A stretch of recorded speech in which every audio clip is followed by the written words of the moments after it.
बिस्मिल्लाहिर्रहमानिर्रहीम। नाज़रीन, मैं हूं जावेद बलोच और उम्मीद है आप लोग खैरियत से होंगे। आज स्पेशल सीट्स के मामले पर फैसला महफूज हो गया। सुप्रीम कोर्ट ऑफ पाकिस्तान ने अपना फैसला महफूज कर लिया है। ये स्पेशल सीट्स किस तरफ जाएंगी? क्या सुन्नी इत्तेहाद कौंसिल को ये सीटें मिलेंगी या उसी तरह बाकी जमातों में तकसीम हो जाएंगी? इसका फ़ैसला तो हो गया लेकिन फ़ैसला अनाउंस नहीं किया गया। यूँ लग रहा है जैसे हुकूमत का ये ख्याल है कि ये स्पेशल सीट्स जो है वो कहीं नहीं जाएंगी, ना ही सुन्नी इत्तेहाद कौंसिल का ये हक़ है और ना ही ये सीट उन्हें मिलेंगे, क्योंकि सबसे बड़ी जो प्ली है वो यही है कि सुन्नी इत्तेहाद कौंसिल के सरबराह ने अपनी जमात के टिकट पे इलेक्शन नहीं लड़ा। तो देखते हैं मामला किस तरफ जाता है, फैसला क्या आता है। लेकिन तमाम तर दलाइल, तमाम तर जो है वो पॉइंट्स के बाद जो है ये फैसला महफूज किया गया। और फिर आज ख़ावर मनेका साहब जो है वो भी आज बड़े गरजे बरसे हैं और उनका केस था हाई कोर्ट में कि जो 1 माह की मुद्दत है ट्रायल को मुकम्मल करने में, फैसला सुनाने में, उसमें जो है वो तोसीक की जाए, क्योंकि उन्होंने इराक जाना है, बिरून मुल्क जाना है। तो लेकिन आज इस्लामाबाद हाई कोर्ट ने उनकी दरख्वास्त भी मुस्तरद कर दी है और ख़ावर मनेका साहब ने आज फिर शरई लिहाज से ये साबित करने की कोशिश की है कि बुशरा बीबी का निकाह जो है वो दुरुस्त नहीं था। तो हम इससे बात करेंगे। और फिर आज वज़ीर-ए-आज़म शहबाज शरीफ ने बड़ा अहम ऐलान किया है कि 200 यूनिट तक के जो सार्फिन हैं उन्हें सब्सिडी दी जा रही है। 50 अरब की सब्सिडी रखी गई है। ये किस हद तक मौसर होगी उन गरीबों के लिए कि जो बिजली के बिलों तले पिसे जा रहे हैं। बिजली के बिल हैं, महंगाई है, गर्मी है, लेकिन कोई पुरसाने हाल नहीं है। लेकिन ये रिलीफ जो है वो किस हद तक मौसर साबित होगा, इस पर भी बात करेंगे। आज हमारे साथ मौजूद हैं डॉक्टर हुमायूं महमद साहब, तहरीक इंसाफ से तलक है। डॉक्टर साहब बहुत शुक्रिया आपके वक्त देने का। सेनेटर खलील ताहिर संधू साहब, मुस्लिम लीग नून से आपका तलक है। सेनेटर साहब आपका शुक्रिया वक्त देने का। Thank you. आपसे बताइएगा, पहले तो चलते हैं कि स्पेशल सीट्स जो हैं वो आज फैसला महफूज हो गया। आपने भी दलाइल सुने, हमने भी सुने, बल्कि जो है वो बराह रास्त नशर की गई जो सारी प्रोसीडिंग थी। क्या होप्स हैं? क्या हुकूमत, आज हुकूमती प्रेस कॉन्फ्रेंस भी हुई, तो हुकूमत किस तरफ जा रही है, क्या देख रही है? सबसे पहले बलोच साहब आपका बहुत शुक्रिया कि आपने मौका दिया इधर आने का। Always I feel player whenever there is your program. मुझे एक ऑन द लाइटर नोट कि चलो कोई शायद तो महफूज हुई है ना पाकिस्तान में फैसला महफूज हो गया, लेकिन पता नहीं बेशक थोड़ी देर के लिए या 1 दिन के लिए 2 दिन के लिए। देखिए, अगर तो लॉ को देखा जाए जी, अगर कॉन्स्टिट्यूशन को देखा जाए तो उसमें जो इलेक्शन एक्ट 2015 जी उसमें सेक्शन 104 है, स्टेट फॉरवर्ड, उसमें लिखा है कि prior to election, general elections, you have to submit your list on the priority basis of the non Muslim and minorities, जो कि इन्होंने जमा नहीं करवाई। नंबर 2 आर्टिकल 215 जिसकी वजह से इनको निशान नहीं मिला, उसके मुताबिक ये है कि आपके पास सिंबल होना चाहिए। दूसरे नंबर पे ये जो बाप की मिसाल देते हैं, बाप वाले ज़ाहिर बाप हैं, वहाँ पे उनको एक सीट थी बलोचिस्तान में, इस वजह से उनको सीटें मिल गई थी। इधर प्रॉब्लम ये है कि मेरी मोहतरम है साहबजादा हामिद रज़ा साहब, लेकिन उन्होंने अपनी निशान जो अपनी पार्टी का उस पर भी इलेक्शन नहीं लड़ा। लेकिन इस एक और बड़ी इसमें एक अहम बात है जो बड़ी इंपॉर्टेंट है कि उनके जो मंशूर है सुन्नी इत्तेहाद कौंसिल का, उसमें लिखा है कि no non Muslim can be the member of the Sunni Ittehad Council. तो जब कोई नॉन मुस्लिम मेंबर नहीं बन सकता तो उसके लिए ये सीट किस तरह से मिनॉरिटी छोड़ देंगे बाकी ले लेंगे? हाँ जी जी, मिनॉरिटी छोड़ देंगे बाकी ले लेंगे? नहीं, वो तो अदालत ने करना ना जी, वो तो मैं कुछ नहीं कर सकता। सब जुडिस का मैटर अभी जो रिजर्व हुआ, महफूज हुआ है। लेकिन हमें जो लग रहा है कि ये मुझे मेरी वैसे ज़ाती जो मैं समझ रहा हूँ कि परहैप्स सुप्रीम कोर्ट जो है यूनानिमसली इसको वापस पार्लियामेंट को भेजेगा, आप इसका हल निकालें, क्योंकि हाउस को खाली भी नहीं छोड़ा जा सकता, इनको भी सीटें नहीं दी जा सकती, क्योंकि इन्होंने बिल्कुल कोई, क्योंकि हमारे उन सीटों की स्क्रूटनी होती है सर, और उनकी इलेक्शन से पहले से स्क्रूटनी होती है, 62-63 के तहत भी स्क्रूटनी होती है कॉन्स्टिट्यूशन पाकिस्तान के तहत, और ये हर सूरत में जमा करवाना जरूरी है प्रायर टू इलेक्शन। और इसमें आपको एक बहुत अहम बात बताता हूँ साहब कि when ever you submit the list you can not change that list. उसमें लिखा ये है कि जब तक वो पूरी लिस्ट एग्जॉस्ट नहीं हो जाएगी आप नया नाम भी नहीं दे सकते। तो ये सूरत हाल है सर, गलती हुई इनसे। हामिद खान ने भी कहा था और अली जफर ने भी, हम सारे उधर थे सुप्रीम कोर्ट में कि ये हमसे इत्तेहाद करते हुए गलती हो गई है हमें। लेकिन उधर का इनको प्रॉब्लम था जब राजा नासिर बादशाह वाला, उधर ये कर नहीं सकते थे, कहीं और से इनको आ गया कि मतलब बाहर किसी और मुल्क से ना करें। तो दिस इज द रीजन जो मेरी दानिश से या मेरा पॉलिटिकल परसेप्शन या लीगल परसेप्शन कहता है कि इन क्योंकि वो भी इलेक्शन एक्ट भी कॉन्स्टिट्यूशनल बॉडी है जी। और सेकेंडली अगर यहाँ पे मेंबर्स ने फैसला किया इलेक्शन कमीशन ने, तो सुन्नी इत्तेहाद कौंसिल वाले गए पेशावर हाई कोर्ट, वहाँ पे 5 जजेस ने उन पर मोहर लगा दी। अगर कोई जजेस मोहतरम जज साहबान कहते हैं कि इन्होंने गलत तशरीह की है किसी जजमेंट की, तो फिर बलोच साहब उस पर 5 उन जजों में तो मोहर लगाई है ना, ऐसे ये तो दोनों तरफ जाएगा ना उन 5 डॉक्टर साहब पूछते हैं। डॉक्टर हमायूं साहब, सर आप बताइएगा कि क्या लग रहा है, तहरीक इंसाफ को बड़ी उम्मीद है, पूरी उम्मीद है आप लोग भी कि ये स्पेशल सीट जो है वो आपका हक है और आपको मिलेंगी, तो कुछ तवक्को है कि कुछ सीटें आपको मिल जाएं या कुछ बाकी पार्टी में तकसीम हो जाएं? सर बिस्मिल्लाहिर्रहमानिर्रहीम, इय्याका नअबुदु व इय्याका नस्तईन। देखिए इस तरह है कि सबसे पहले जैसे अभी सिंधु साहब ने एलैबोरेट सेक्शन 204 को और फिर 214, ठीक है ना, इसमें सॉरी 04 और 215 को। देखिए 215 में कहीं ये नहीं लिखा हुआ कि अगर आपको सिंबल नहीं मिलता तो आप वो पार्टी एग्जिस्ट नहीं करती, ठीक है।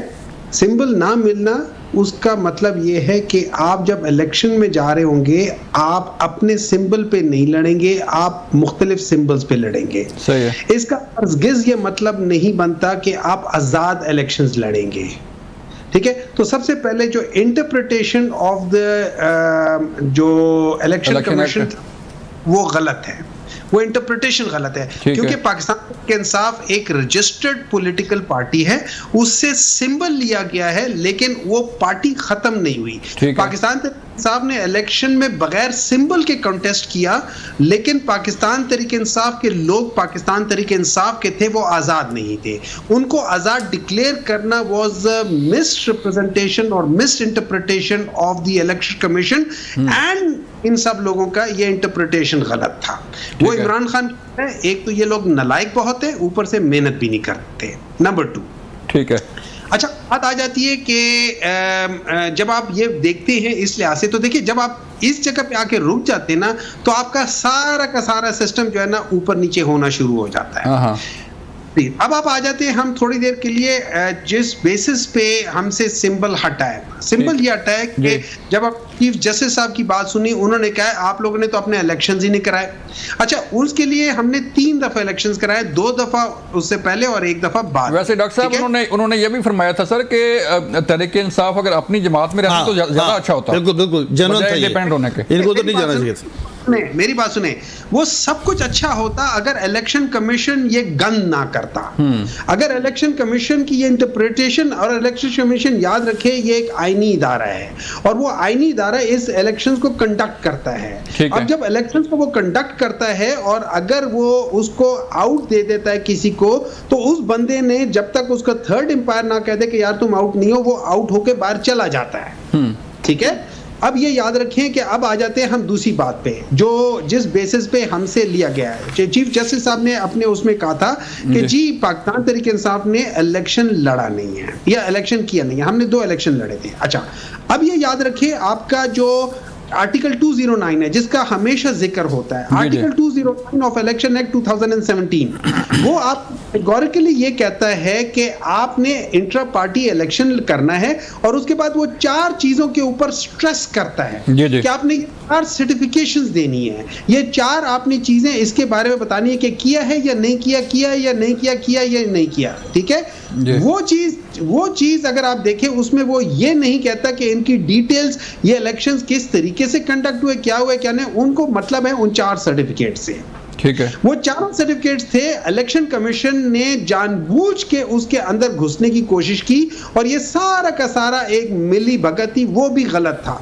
तो उनके ये 2 डिसीजंस जो थे ना वो दोनों के दोनों गलत थे। अच्छा, अब बात आ जाती है कि ये मिलेगा कि नहीं मिलेगा। देखिए मेरी नजर में अगर हम लोग सिंपल सी बात यह, हम डेमोक्रेटिकली देखें, हम आइन को देखें, हम उन लोगों का जो जिन लोगों ने वोट दिया उनको देखें, तो ये पाकिस्तान तहरीक इंसाफ का हक बनता है। अगर आप लोग ये उठा के जैसे आप कह रहे हैं कि ये दोबारा वो पार्लियामेंट को दे देंगे, तो आप ये समझ लें कि मैंने एक चोर से उसके चोरी का सामान लेकर वापस उसको दे दिया है कि यार अब तुम डिसाइड करो कि चोरी का पैसा कहां जाएगा। तो पूरी पार्लियामेंट चोर है?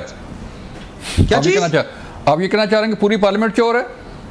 नहीं, उनमें जो इस वक्त गवर्नमेंट में है वो फॉर्म 47 के तहत है, वो मैंडेट चोर है। इन लोगों ने मैंडेट चोरी किया और अफसोस की बात यह है कि यहाँ बैठ के इन लोगों ने क्या कह सकते हैं, ओथ लिया है और उस ओथ में बेसिकली ये किस्म की बात करते कि इन्होंने सच्चाई से काम लिया, हालांकि इनको भी पता है, हर एक बंदे को पता है, इनके दिलों में इनको पता है कि ये लोग गलत कर रहे हैं। मुझे समझ ये नहीं आती कि इन लोगों को क्या वाकई किसी चीज का डर नहीं है? क्या इतने ब्लेटेंटली हम लोग गलत काम करना शुरू कर दिया हम लोगों ने? और आपने आज देखा है, आज आर्टिकल 14 की ओपन वायलेशन कर दी इन लोगों ने, वो लेटर जारी करके। ठीक है ना? वो लेटर कौन सा सर, जो अपना फोन टेपिंग का है उसकी बात कर रहे हैं? बिल्कुल एग्जैक्टली, ठीक है। अच्छा, वो राइट ऑफ प्राइवेसी के खिलाफ है। नंबर 2, ये इलेक्शन एक्ट 2013 को खराब कर रहा है, उसके भी खिलाफ है, क्योंकि उसमें investigation of fair trial act जो 2013 था, मैं इलेक्शन एक्ट दिमाग में आता था, फेयर ट्रायल एक्ट, उसमें इसका पूरा प्रोसीजर है कि क्या करेगा। इसमें जो मिनिस्टर इंचार्ज है वो अप्रूव करेगा, फिर वो ग्रेड 20 ऑफिसर को नॉमिनेट करेगा, उससे नीचे वाले को नहीं करेगा, ग्रेड 18 करेगा। फिर वो जो ग्रेड 20 ऑफिसर है वो हाई कोर्ट में जाएगा और वो अपना वो करेगा कि मैं क्यों ये करना चाहता हूं, फिर हाई कोर्ट उसको वो इजाजत देगी या नहीं देगी। आप जरूर करें, देखें, in the interest of the country, अगर आपने कहीं करना है आप जरूर करें, 100 बिस्मिल्लाह, ठीक। लेकिन उसको सामने रखते हुए अगर आप सारे आइन के धज्जियां उड़ा रहे, अगर आप उसको मेलाफाइड इंटेंशन के लिए यूज करना चाह रहे, अगर ये वही वीडियो ऑडियोज बना रहे हैं जो बाद में, और इस पे मरियम नवाज साहिबा की अपना भी वो शामिल है कि पहले मुझसे जिन्होंने किया था पहले मुझसे माफी मांगे। हाँ। आज वो इसका हिस्सा बन गए हैं। इन लोगों को सिर्फ 1 साल 1.5 साल लगा है सारी इनके साथ अगर कुछ हुआ है तो उसको भूलने में, और आज ये उससे ज्यादा गलत काम करना शुरू कर रहे हैं और आगे बढ़ के कर रहे हैं। मुझे समझ नहीं आता कि हम लोग जा रहे हैं उनके साथ। डॉक्टर साहब, जो कुछ हुआ वो आपके दौर में हुआ था। यहाँ पे मुझे सर एक ब्रेक के लिए कहा जा रहा है, मिलते हैं ब्रेक के बाद। वेलकम बैक नाज़रीन। संधू साहब, आप सर बताइए कि डॉक्टर साहब तो जो है वो कह रहे हैं कि फॉर्म 47 चोर, और ये भी वैसे ना सुप्रीम कोर्ट में ये भी एक नुक्ता उठाया गया था चीफ जस्टिस काजी फाइज़ साहब ने कि ये फॉर्म 47 है क्या ये आर्थिक रिजल्ट है, ये इसके बाद फॉर्म 48 है, फॉर्म 49 है और फिर सारा, तो वो तो कह रहे हैं कि सारे पार्लियामेंट में जो है वो सारे चोर बैठे हैं, मैंडेट चोर हैं, इनसे बात ही नहीं हो सकती। देखिए मलो साहब, I have a lot of respect for doctor साहब।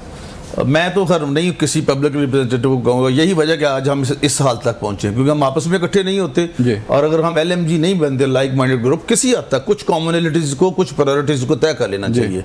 Number 2, form 45, 47, 48, 49, you are very right, वहाँ तक जाता है, ये पूरी स्कीम है, स्कीम ऑफ इलेक्शन है, उसके तहत चलना पड़ता है। नंबर 3, क्या किसी कोर्ट ने अभी तक, किसी कोजेंट कोर्ट ने साबित किया है कि ये फलान का इलेक्शन जिनका गिनती हुई थी उनको भी हाईकोर्ट ने कह दिया कि नहीं, हमारे कांजू साहब थे, 2000 और दोस्त थे हमारे, बलोच साहब थे, उनका हालांकि वो हो गया था अपना नोटिफिकेशन, लेकिन बाद में जस्टिस शाहद डार साहब ने लाहौर से उनका जी नहीं, ये नोटिफिकेशन नहीं, ये जाके दोबारा पहले कायम रहेगा। उसके बावजूद अब उसकी अपील चल रही है, वट एवर, किसी अदालत ने, कॉम्पिटेंट कोर्ट ने कोई कोजेंट एविडेंस इन्होंने दी हो। आपको मैं इंटरेस्टिंग बात बताता हूँ साहब, इन्होंने जो कागजात जमा कराए ना, पहले उसका जवाब मैं देना जरूरी समझता था। 35 लोग डॉक्टर साहब से पूछ ले, मुझे हल्फन ये कह दें जिन्होंने किसी पार्टी की एफिलिएशन नहीं लिखी, इनके अपने लोग 35 पूरे, उसके अलावा इनका जो है पार्टी एफिलिएशन नहीं लिखी। दूसरा, टिकट इन्होंने जो तहरीक इंसाफ इनकलाबी बनी थी उसके साथ लगाए हैं, वो तो उनका दिया है, नीचे लिखा PTI। और आप देखें 3-4 जगहों पे, मतलब इनको को समझ एक्चुअली हुआ ये है, जो मैं इनको एक मशवरा देने लगा हूँ, हालांकि he is a very competent person, जो आपने बात की थी मैं उसको करबोरेट कर रहा हूँ। ये अगर PTI से बेशक आज़ाद सीटों से जीत गए थे, लेकिन ये दोबारा सारा जितने जीत गए थे लोग कहते हैं कि हम दोबारा नए सिरे से एक तरह से PTI में शामिल हो गए, ऑटोमेटिकली इनके बारे में कोई मसला नहीं होना था। लेकिन इनसे हुई गलती है। हामिद खान साहब बड़े सीनियर एडवोकेट हैं, मैं उनकी बहुत इज्जत करता हूँ, अली जफर हमारे उस्ताद के बेटे हैं, उनकी बहुत इज्जत करते हैं। उन दोनों ने कहा कि ये मिस्टेक है और हमें इस तरह से ये इत्तेहाद नहीं करना चाहिए था। अब मुझे नहीं समझ कि दूसरा पार्लियामेंटेरियंस को मैं तो नहीं कभी कहूँगा, पहले थोड़ा कुछ कहते हैं, अब कभी को तनख्वाहों के बारे में कहते हैं। तीसरा, ये बार बार बात कर रहे हैं, आज देखें जो इस्लामाबाद हाई कोर्ट है, मैट्रिक सब जुडिस but I have lot of respect for all these जजेस। लेकिन जब हम कहते थे कि ये लोग मतलब सारा गालम गलोच ब्रिगेड जो है ये क्या कर रही है, 9 मई को उन्होंने क्या किया, खामोश, सारे खामोश, मतलब घरों में बैठे कह देते थे कि जस्टिस बदियाल कह रहा था कि पता नहीं खान साहब तक ये हमारी फैसले की बात पहुंची भी कि नहीं पहुंची, कि डी चौक तक नहीं जाना, हालांकि वो चले गए। लेकिन अब पता चल रहा है कि जब अपने पहुंच जलते हैं ना, हमें हमदर्दी है ऑनरेबल जजेस से, वो हमारे में से, हम उनमें से हैं, हम सारे एक लीगल फर्टर्निटी से। इफ द ऑनरेबल जज is the officer of the court, I am also officer of the court. हमने लॉ बनाना होता है यहाँ पे और उन्होंने तशरीह करनी होती है। तो लेकिन ये है कि आप पता चलेगा, और ये जो दूसरी आप कह रहे हैं जो कह रहे हैं, ये इससे पता ये चलेगा, इवन जजेस को भी पता चल जाएगा कि कौन कौन है जो उनकी सारी ये बातें लिख रहा है, कौन टेप कर रहा है, कौन क्या कर रहा है। ये तो इनकी बेहतरी के लिए है, हमारे साथ तो जो कुछ होना तो हो गया।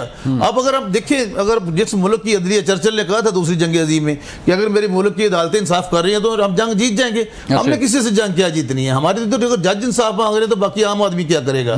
इसी तरह मैं मतलब मुझे तो जाती तौर पर वेरी मिस्टीरियस मिस्ट्री, लेकिन अब ये होना चाहिए कुछ ना कुछ, किसी जगह पे फुल स्टॉप ब्रेक लगानी पड़ेगी। खासतौर पर मीडिया में ये नहीं हम कहते, मीडिया आर्टिकल 19 यही कहता है कि freedom of speech everything, but आगे जाके लिखा subject to law and constitutional.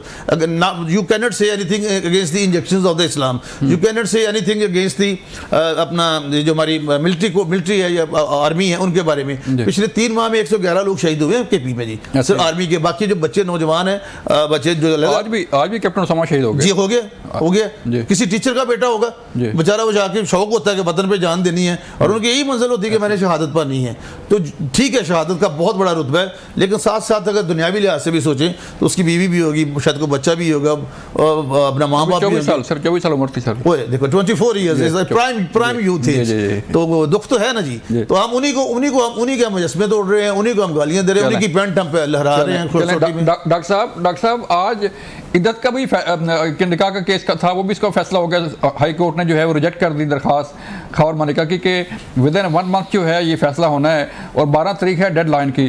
तो आर यू होपफुल के इससे फैसला, अगर ये फैसला आपके हक में आता है तो बानी तहरीक इंसाफ के बानी चेयरमैन जो है वो रिहा हो जाएंगे? देखिए, इस तरह है कि अभी सिंधु साहब ने बात की और उन्होंने कहा कि कोई हमारा जो लॉ है वो इस्लाम या शरिया के खिलाफ नहीं जा सकता, ठीक है, क्योंकि आपका जो आर्टिकल 2 है वो इस बात की निशानदेही करता है कि कोई लॉ बन नहीं सकता जो इस लिहाज से। अच्छा, अब हम थोड़ी देर के लिए ये इद्दत केस की तरफ आ जाते हैं। इद्दत केस में बेसिकली बात ये हो रही है कि इस्लाम कहता है कि सिर्फ औरत की गवाही है, उसने जो भी बता दिया वो है, और उसके अलावा अगर फर्ज करें अगर गलत हो जाता है, जो भी हो जाता है, उसकी कोई सजा नहीं है, उसकी है कि आप दोबारा वो कर लो। अब इस पे जब इन लोगों ने सजा दी है तो आप, मेरी नजर में ऐसा है, और इसमें बहुत सारे जो इंटरनेशनल और नेशनल जो लोग हैं उन लोगों ने इस बात पे यहां तक कह दिया है कि ये तो एक किस्म को अल्लाह ताला को दरमियान में ये ले आए हैं, क्योंकि जब उस शरीयत के खिलाफ इन लोगों ने डिसीजन किया तो ये तो एक किस्म का वहां तक बात चली गई है। मुझे समझ नहीं आती कि ये लोग जजेस जो हैं क्या उनको इस बात का इल्म नहीं है? अगर उनको पास शरीयत की नॉलेज नहीं है तो वो इसके ऊपर डिसीजन क्यों ले रहे हैं? मुझे समझ नहीं आती उस लॉयर के ऊपर जो उस शख्स को डिफेंड कर रहा है, क्या उसको शरीयत की नॉलेज नहीं है? और या क्या हम लोग ये करने के लिए कि अपने जिन लोगों को हमने खुश करना है उनको खुश करने के लिए हमें खौफ खुदा भी खत्म हो गया है? ये याद रखें। मैं आपको एक बात बता देता हूं, एक और आखिरी बताता हूं। ये जो अभी आपने इलेक्शन एक्ट और ये सारी चीजें जो बल्ले का निशान हटा है और जो ये सारी चीजें हुई है ना, इससे पहले अगर आपको याद हो, अभी जो रिसेंटली जुल्फिकार अली भुट्टो साहब के जो जजमेंट के ऊपर फैसला आया है, आपने वो फैसला पढ़ा है? जी जी, ठीक है। अब उस फैसलों में से नाम बदल दे, ठीक है? आज आप एक एक उसके अंदर एक जो लाइन उन्होंने कि ये उनमें नाम बदल दे, आपको आज के दिन बिल्कुल वही सारी चीजें नजर आ रही होंगी। वही खदशात, वही सब कुछ, वही जुडिशरी का रोल, वही सब कुछ। मैं आपको एक बात बता देता हूं, अगर ये फैसला जो मर्जी देते वो इनका इख्तियार है, अगर ये फैसला इन्होंने इंसाफ के खिलाफ किया, आपको भी पता है, मुझे भी पता है, सिंधु साहब को भी पता है कि इंसाफ क्या है, अगर उनके खिलाफ जाता है, जस्टिस मुनीर तो दूर की बात, जस्टिस मुनीर के नाम, इनके नाम के सामने सुनहरा नाम होगा। अच्छा, हिस्ट्री इनको इतना बुरा कर देगी, हिस्ट्री इनको इतना बदनाम कर देगी कि ये तो वो तो एक शख्स का कत्ल था ना, ये तो पूरी कानून का, कॉन्स्टिट्यूशन का, अवाम के कितने करोड़ों अवाम के राइट का कत्ल है।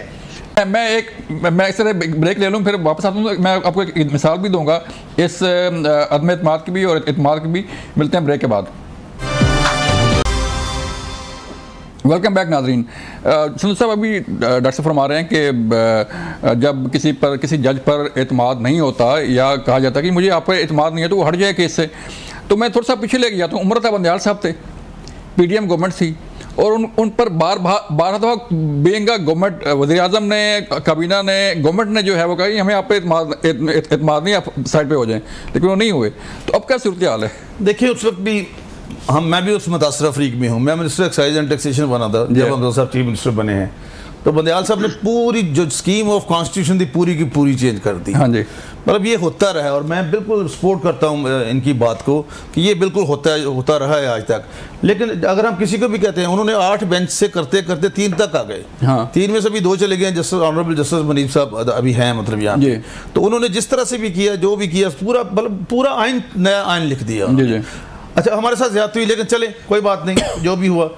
जो अभी फरमा रहे हैं डॉक्टर हुमायूं साहब, it's morally binding but constitutional it's not a binding. मैं दूसरी बात, नंबर 3, अभी ये एक बात उन्होंने की कि उस वकील ने केस लिया। मैं वकील के बारे में तो ना बात कर सकता हूँ, ना मैं वकील के खिलाफ बात सुन सकता हूँ, लेकिन मैं एक बात जरूर कहूँगा कि खावर मानी का जिसने ये केस किया है, ना तो इनकी इद्दत पूरी हुई ना मुद्दत पूरी हुई, लेकिन खावर मानी का उसका हस्बैंड था या वट एवर, और मियाँ बीवी एक दूसरे का लिबास होते हैं। जी, हस्बैंड था, जैसे वही मैं कह रहा हूँ ना, और मियाँ बीवी चलो ठीक है, छोड़ दिया, एक दूसरे का लिबास होते हैं। मैं इससे ज़्यादा इस पर बात नहीं कर सकता क्योंकि ये शरई मसला है, मैं इससे काफ़ी दूर रहता हूँ। और मुझे ज़ाती तौर पे पर्सनली मेरी कुछ और हैं इसमें अपना रिजर्वेशन या फीलिंग्स, मैं इस पर बात नहीं करना चाहता। ठीक है।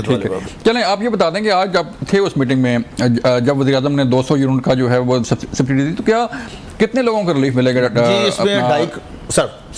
जी, नहीं, आप कर लें प्लीज कंप्लीट। नहीं, आप करें। इसमें बलो साहब 50 अरब रुपए गवर्नमेंट पे करेगी, 94% लोगों को रिलीफ मिलेगा। और 94% जो 200 यूनिट से ऊपर होंगे ना, 200 यूनिट तक जो होंगे, उनमें से 94% होंगे। और जो प्रोटेक्टेड भी होंगे, नॉन प्रोटेक्टेड भी होंगे। और ये तकरीबन बनेगा जी 94% उनमें से जिनका यूनिट 200 का मैं ये कह रहा हूँ। तो ये 50 अरब का होगा, ये 3 माह के लिए है। इनके लिए कोई जो बिलों में इजाफा हुआ, जुलाई अगस्त सितंबर, आगे फिर मौसम फिर चेंज होगा। इसके अलावा और दे रहे हैं, जिस तरह कल बलोचिस्तान में तमाम जितने ट्यूबवेल से वो बिजली ट्यूबवेल चलाते थे लेकिन बिल नहीं देते थे बिजली का, सारे के सारा कल वो स्टॉप कर दिया और सारे ट्यूबवेल 8000 ट्यूबवेल है वहाँ पे, उन सबको भी सोलर पे कर दिया जाएगा। और वो भी तमाम पीछे जो 70% है वो पे करेगा अपना जी, गवर्नमेंट पे करेगी, 30% वो पे करेंगे। तो ये इस तरीके से हम चाहते हैं कि कोई ऐसे रेवोल्यूशनरी कदम उठा लिए जाएं ताकि मुल्क का जो आम इंसान जिसका जिस्म और रूह का रिश्ता बरकरार रखना मुश्किल हो चुका है वो किया जाए। और ये बिल्कुल मैंने देखा प्राइम मिनिस्टर साहब very sincere and serious about that, और ये इस पे कल से परसों से आप देखेंगे अमल शुरू हो जाएगा। जो ट्यूबवेल वाला काम है, कल MOU साइन हो गया था, लेकिन सर जो ज्यादा होगी सरफीन से वो उसका इजाला कौन करेगा? जैसे जून में बिल आए, इससे पहले मई में बिल आए, वज़ीर दाखिला जो है वो पीट रहे हैं कि और बिलिंग की गई, उसका क्या होगा सर? जी, आज वहाँ पे एक क्वेश्चन हुआ था, एक मेंबर ने क्वेश्चन किया था जब हमारी मीटिंग हो रही थी, तो इसका प्राइम मिनिस्टर साहब ने फौरी तौर पर वज़ीर खजाना साहब को ये कहा था, वहाँ बैठे हुए और साथ अवैस लज़ारी साहब को, कि इसके बारे में जल्दी मुझे बना के दे समरी कि इसका रिसेंटली जो आपने क्वेश्चन रेज किया, और ये बड़ा जेन्युइन क्वेश्चन है जी, कि जो लोग बेचारे मतलब वाकई बहुत मुश्किल है, बिल्कुल इवन वज़ीर खजाना ने भी ऑन किया है। लेकिन ये प्रॉब्लम ये है कि ये बारूदी सिरंगे इन्होंने कहा था, हम बचा के जा रहे हैं, शेखर शीह साहब ने, कि पहले IMF से मुआहदा कर लिया, फिर शौकत तरीन साहब ने मुआहदा तोड़वा दिया। अगर ये ना करते, हमने अपनी सियासत तक कुर्बान कर ली, लेकिन रियासत को वो नहीं होना दिया, दिवालिया नहीं होने दिया। उन मुल्कों से पूछे साहब जो दिवालिया हो जाते हैं, उनका बाद में पूरे वर्ल्ड में होता क्या है। और डॉक्टर साहब समझते हैं ये इंटरनेशनल कोवेनेंट है कि अगर आपको IMF कर्जा नहीं देता, आप उसकी स्टैंप नहीं लगती, तो आपके दोस्त ममालिक भी आपको कर्जा नहीं देते। तो ये कुछ शौक से नहीं गए या बेइज्जती करवाने के लिए नहीं गए, लेकिन यकीन कीजिए ये बड़ा बायस शर्म का मकाम होता है कि आप जाकर हम दूसरों से मांगते हैं। और आज एक मैं सुन रहा था कि जो लोग, लेकिन हमारे यहाँ पे टैक्स नेटवर्क में लाने की अभी एक और भी आई है आज अपना तजवीज़, कि जो प्रॉपर्टी का काम करते हैं, ये नहीं कि जो प्रॉपर्टी खरीदते हैं, इसमें भी जो प्रॉपर्टी का काम करते हैं रख लेते हैं खरीद के, और 20-20 साल पड़ी रहती है, उधर कीमत बढ़ती जाती है, जितने की वो खरीदेगा उतना पैसा साथ वो गवर्नमेंट गवर्नमेंट के खजाने में भी जमा कराएंगे ताकि आम लोगों के लिए आसानी पैदा हो सके। मतलब ये कोशिश कर रहे हैं कि उसमें से जो आम कॉमन पर्सन है उसको उससे बाहर से निकाली जाए, उसको बचा लिया जाए। यानी कि जो प्लाट आप खरीदेंगे उसकी उतना ही पैसा जमा कराएंगे, वो करेगा। नहीं, जो प्लाट मैं नहीं, जो सोसाइटी बना रहा है जी जी, वो साथ उसका जो जितना भी वो बनता है, जितना भी हिस्सा वो गवर्नमेंट को जमा कराएगा और फिर उसको वो अपना करेगा, कॉलोनी भी बनाएगा। ये नहीं कि 20 साल पड़े रहने देता कि कीमत 4 गुना हो जाए। ये सर बड़े प्रैक्टिकल हल है, ये करने पड़ेंगे। चलें डॉक्टर साहब, आज जो फैसला हुआ है सर, आपने भी सुना होगा कि 200 यूनिट तक जो है वज़ीर आज़म ने रिलीफ दिया है और 50 अरब की सब्सिडी भी दे रहे हैं। तो ये सर मेरा भी इनसे क्वेश्चन था कि जो बिल आपने ले लिए हैं, जो जून का बिल आपने लिया है, मई का बिल लिया है, तो उसका जिम्मेदार कौन होगा सर? और ये रिलीफ आप समझते हैं कि ठीक है सर? देखिए, ये जो बात कर रहे हैं, रिलीफ की बात कर रहे हैं, मुझे नहीं पता कितना रिलीफ दे पाएंगे, कितना नहीं दे पाएंगे, कब तक हो जाएगा, क्या होगा। 50 अरब रुपए ये कैसे उसको वो करेंगे। उसके अलावा मरियम नवाज ने कहा हुआ है कि वो जितने भी लोग हैं जो पॉवर्टी लाइन से नीचे हैं उनको क्या कह सकते हैं कि अपना सोलराइजेशन करके देंगी। अब उसमें ये याद रखें कि अगर हम लोग रफली कर ले तो पंजाब की जो पॉपुलेशन है, जो घराने हैं, वो 1 करोड़ 15 लाख है। 1 करोड़ 15 लाख के अगर हम 20% भी कर लेते हैं, जो पॉवर्टी लाइन मतलब जो गरीब लोग हैं, जो 200 यूनिट या 200 यूनिट से कम वाले हैं, तो उनमें अगर हम कर ले तो वो तकरीबन 2.5 करोड़ के करीब, 2.5 लाख के करीब हो जाएंगे। जब हम 2.5 लाख कह रहा हूँ, 2.5 मिलियन, 25 लाख, ठीक है। जब 25 लाख वालों को आप सस्ते से सस्ता भी अगर आप सोलर दो और लगाओ तो वो तकरीबन 4 लाख के करीब हो जाता है, सबसे सस्ता भी हो। तो 70% गवर्नमेंट दे रही है ना, ठीक है, वही करो ना। आप सोच ले, ये तकरीबन ऑलमोस्ट ये 1 खरब रुपए के बराबर हो जाता है। ये आप कहां से लेकर आएंगे पैसा? ये कहां से लेकर आएंगे पैसा? हुकूमत कहां से लेकर आएगी? नीयत ठीक हो गई तो आएगा जी। ठीक है, हाँ जी जी, 700 अरब, अगर 1 खरब रुपए है तो 70% गवर्नमेंट देगी, तो 700 अरब रुपए है, कहां से देगी गवर्नमेंट? देखिए, ये इसी तरह के वादे हैं जैसे 300 यूनिट वाला था, ये उसी तरीके से वादे, जैसे 200 यूनिट वाला था, ये उसी तरीके से वादे जैसे ये हमेशा करते आए हैं। उनके लिए प्रॉब्लम ये हो गई है, इनके लिए असल प्रॉब्लम ये हो गई है कि अब इनके पीछे इमरान खान एक छड़ी लेकर खड़ा है। ये जहां छोटा सा नीचे हो जाते हैं ना, वहां से छड़ी की आवाज आती है, शड़क, और ये लोग फिर काम करने के लिए भागदौड़ शुरू कर देते हैं। और उसके लिए से आ रही है, उसके लिए मैं शुक्रिया अदा करता हूं इमरान खान का कि जिन्होंने इन जैसों को इस काम के लिए लगा दिया। वरना अगर काम आज खराब हुआ है तो 1980 से लेके 2018 तक पाकिस्तान को आप लोगों ने 3-4 दफा एक कब आई है, 3 दफा दूसरे आई है। आप मुझे बात बताएं, आप लोगों ने पाकिस्तान के लिए क्या कर लिया? 1980 में पाकिस्तान चीन से ज्यादा अमीर था, पाकिस्तान इंडिया से ज्यादा अमीर था, पाकिस्तान बांग्लादेश, सिंगापुर, मलेशिया से ज्यादा अमीर था। पाकिस्तान की एयरलाइंस कहां थी? पाकिस्तान की स्टील मिल कहां थी? आप लोगों की अपनी पर्सनल स्टीलें मिल गई है, पाकिस्तान की स्टील मिल तबाह हो गई है। आप लोगों के अपने जहाज आ गए, पाकिस्तान के एयरलाइन तबाह हो गई है। आप लोगों की अपनी जायदादें मुल्क से बाहर बन गई है, पाकिस्तान की जायदादें। इंसाफ कॉपी कर लेना सर, जो उन्होंने किया था 3.5 साल दौर में, कॉपी कर लें। उन्होंने क्या किया था? 42 माइल की गवर्नमेंट रही डॉक्टर साहब की, 1 करोड़ दरख्त, 1 करोड़ नौकरियां, 50 लाख दरख्त, कोई एक जगह बता दे कि किस जगह पे दरख्त लगा है। और जहां तक मैडम मरीम नवाज शरीफ की बात करते हैं, she is very active and having a steel nerves, chief minister. अभी वहां पे हमने जो शुरू किया पब्लिक ट्रांसपोर्ट, आज इस्लामाबाद में भी आ गया, आपको पता है, इफ्ताह जो उसका हो गया, क्योंकि आम आदमी जो है उसको पता चलेगा इस्लामाबाद में पब्लिक ट्रांसपोर्ट चलेगी, बस यही है। दूसरा, स्कूलों में मेडिसिन फ्री कर दिया। इन्होंने जो कार्ड दिए थे, जो उस कार्ड का प्राइवेट हॉस्पिटलों में लाखों के हिसाब से शुरू है। और सबसे बड़ी बात, मोहतरमा बेनज़ीर भुट्टो शहीद का उन्होंने नाम चेंज कर दिया था, हमने दोबारा वही बिस्फी रखा है। दूसरे नंबर पे जो बच्चों को दूध और इसमें स्कूल में जो है बच्चे जाते हैं। और आप देखेंगे मरीम साहबा का जो ये विजन नहीं सिर्फ उनका, प्रैक्टिकली जैसे बंदे को शौक होता है कि मैंने ये काम करना है, सुबह 9 बजे से आर्ट क्लब में बैठ के, उसके अलावा हर जगह पे, हर किसी के दुख में भी और खुशी में भी। मतलब ये मैं आपको और मिसाल दे देता हूँ कि क्रिश्चियन लोग इस तरह है, वहाँ पे पहुँच गई। और फिर 2 बच्चे क्रिश्चियन मर के गड्ढे में गिर के उनके घर पहुँच गई कि नहीं यार, देखिए आप अगर दुख बांटेंगे तो दुख कम हो जाएंगे, खुशी बांटेंगे तो खुशी बढ़ सकेगी। ये तो जनाजों पर नहीं जाते थे। 14 जिंदा लाशें उधर कोयटा में एक जिंदा लाश की इंतजार कर रही थी, लेकिन उसको चूंकि अमल के जरिए बताया गया था कि आपने किसी डेड बॉडी पे नहीं जाना, अपना उस पर नहीं जाना, जनाजे पे नहीं जाना, वो नहीं गए। तो ये मतलब ये है तरीकाकार। बाकी 42 माह पे जो कुछ इन्होंने किया इनको पता है, सारा मुआहदा ख़राब करके गया। अगर बात डॉक्टर साहब फरमा रहे हैं जो, अगर इधर 2009 की बात कर रहे हैं, 2017 की बात कर लेना, जब आपने एक प्लान करके जो जिससे भी किया आपने, इधर 126 दिन का धरना भी दे दिया। उस वक्त रोटी 2 रुपये की थी 2017 में, सोना 54,000 रुपये का था अपना तोला, जो डॉलर था वो 96 रुपये से 104 रुपये तक क्या नहीं था डॉक्टर साहब। उसके बाद जब गवर्नमेंट चलेगी तो उसके बाद क्या कह रहे हैं आप डॉक्टर साहब, क्या कह रहे हैं आप? कह रहा था उस लिहाज से तो आप अभी सोने के तोले की बात कर रहे हैं, हम 1960 में चले जाते हैं। 1960 में तो तोला 5-10 रुपए का था। मैं तो 2019-7 की बात कर रहा हूँ जी। हम उससे पहले चले जाते हैं, 8 आने का था, उससे पहले चले जाते हैं। यार खुदा का खौफ करे, पूरी दुनिया में ये चीजें चल रही हैं। उससे पहले फ्री था डॉक्टर साहब के। देखिए मेरी बात सुने, सिंपल सी बात ये है, आप लोग पाकिस्तान से चोरी करके एवन फील्ड ना बनाते ना। भाई आपने कामा चला के देख ही लिया ना, पनामा केस 435 लोग थे, एक को सिंगल आउट किया सिर्फ ये नवाज शरीफ को।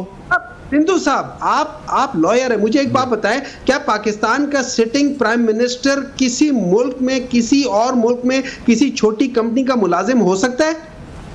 ये तो बिल्कुल आम सी बात है ना, वो वीजे के लिए सारे लोग करते हैं, ये it's not a big problem. लेकिन आप पनामा का केस लेके आए, 435 लोग उसमें नाम आए, एक अकेले नवाज शरीफ को सिंगल आउट किया, और वो भी लिखा आसिफ सईद खोसा साहब मेरे काबिल तराम ने लिखा कि there is no any out of any corruption, कोई इनके खिलाफ करप्शन का केस नहीं बनता, और उसको उनको अपना अकामे पे सजा दे दी। जी डॉक्टर साहब, जी साहब आपसे ये बताते, क्या पाकिस्तान का prime minister, sitting prime minister, while he is a prime minister, क्या किसी और मुल्क की किसी भी कंपनी का मुलाजिम हो सकता है?